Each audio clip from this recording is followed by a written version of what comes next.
Petrol metre working ഇല്ല. Front mud guard മാറണം. പിന്നെ ഈ ആക്സിലേറ്ററിന്റെ അവർ സ്റ്റക്കാണ്.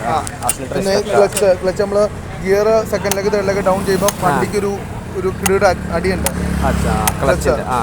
പിന്നെ സിംഗാം ബാരിങ് മാറണം. ടാങ്ക് ബാഗ് വേണ്ട. പിന്നെ ബാക്ക് ബ്രേക്സ് മാറണം. എഞ്ചിൻ ഓയിൽ മാറണം. പിന്നെ ബ്രേക്ക് ഓയിൽ മാറണമെങ്കിൽ എഞ്ചിൻ ഓയിൽ മാറിക്കളണം. അതൊന്നും നോക്കിയാൽ ഓയിലിന്റെ അല്ല. പിന്നെ വേറെ ഫ്രണ്ട് ബ്രേക്ക് പാഡ് നോക്കണം, 2 ബ്രേക്സ് നോക്കണം. പിന്നെ വേറെ ഇത്ര മതിയാ? ബാക്കിലൊക്കെ അത് പെയിന്റ് ചെയ്താൽ പോരെ? ഈ പെയിന്റ് ചെയ്ത് സമയം എടുക്കും. പിന്നെ വേറെ അതിനെ കള അവധിയാ, പിന്നെ വന്നാൽ മതി. പിന്നെ ചെയ്താൽ മതി. അതൊക്കെ ഇത് ഒറിജിനൽ സാധനമാണ്. അതൊക്കെ പെയിന്റ് ചെയ്താൽ മതി. ഓക്കെ. എപ്പോഴത്തേക്ക് വണ്ടി വേണം? നാളെ വേണം. ഇന്ന് വൈകുന്നേരം സമയം